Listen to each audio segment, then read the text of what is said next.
How's it going, everybody? I'm the BTC Reaper, and my goal on this channel is to teach you how to reap the rewards of trading, whether the price is going up or down. Bitcoin NFT mints are rising, but so are transaction fees.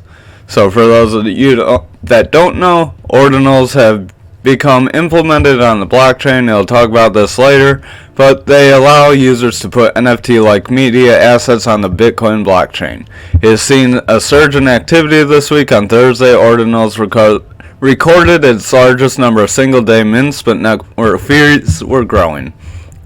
Same thing happens with any chain when they're getting a lot of activity. Fees go up as more people are on the chain and more people want their blocks to be created so their transactions go through. More than 1,000 total Bitcoin NFTs have been minted via ordinals. Thursday, as 420 new inscriptions were made on the blockchain, there's more than 3 times the amount of NFTs minted on the blockchain via the process Wednesday. So it's gaining quite a bit of traction in a few days. Thursday also marked the highest average transaction fee on Bitcoin in more than a month. The launch of ordinals has revived the heated and long-standing debate in the Bitcoin space about blockchain sizes, or block sizes, legitimate transactions, and whether JPEGs and other media should be inscribed in their original blockchain. Thanks to the Taproot upgrade, which allowed this, ordinals has allowed anything from knockoff Bored Apes to video games to be added to the blockchain. Rising transaction fees are an apparent side effect of adding NFTs to the mainnet. Bitcoin transaction fees are determined by the volume of data in the transaction and the speed at which the user wants their transaction to be completed. Users who want their transaction to go through during periods of high traffic can decide to pay more fees to push the transactions through. Those fees are rewards for the miners to keep the network activity going. Without those fees, then they're not incentivized to keep mining the coin and validating the blocks. The increase in transaction fees has allowed some Bitcoin maximalists to call ordinals an affront to the Bitcoin ethos. Others say the project allows the spamming of the decentralized network. So let me know down in the comments what your thought on this addition to Bitcoin is. So XRP has lost one of their main companies, says the title.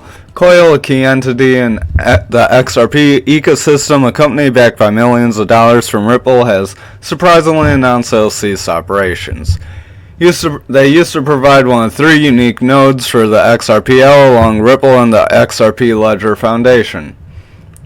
In a series of tweets, Thomas, the CEO, said this is goodbye but not farewell for him and referred to a post from a website of Coil. There it says Coil is now handing over the responsibilities to the Interledger Foundation, but the CEO said that the work is going to continue and he will personally remain the chairman of the board of the Interledger Foundation and continue to focus on the project. Part of it will be building Daisy, and I'm looking forward to having more hours for programming, Thomas saying further. The Project Daisy mentioned by Thomas is an open source effort that combines the ILP to peer-to-peer technology to make it easier for developers to experiment with and build on the ledger. As stated in the Coil in the past, the ILP has been used very effectively in recent years by a small group of early adopters. To overcome this challenge, Thomas is working on Daisy, which allows the developers to create nodes and send micropayments using the ILP. So this is just to help build out the ecosystem, and one company is closing and a new company is being brought up. That's pretty much the takeaway from that. So it's not too big of a deal like the headline suggested. So we are touching down on our high value area here on the charts. You can see where you got a little bit of a doji started for tomorrow, and we got here, let me get rid of this. We got a long spinning top candle more. However, that's just indecision. We do have a red X on the if we look at the momentum, Our momentum's still coming down, but our VWAP's pretty weak, so that's not really picking up.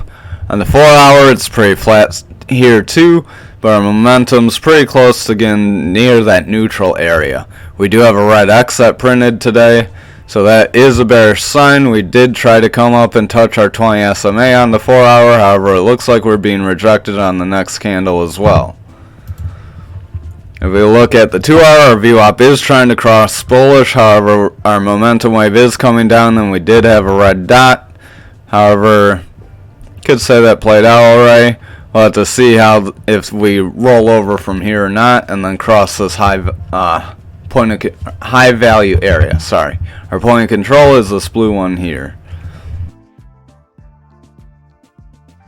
We do have a reversal arrow here on our flat, suggesting that we could see some sort of trend up or a trend down.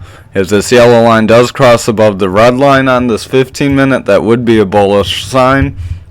We do have a green dot, however our VWAP's crossing on the neutral area, so we would want that to curl away and pick up, and our momentum wave is curling away, so not the strongest momentum wave. We would want to see it come up a little more strongly, like here, or better yet here.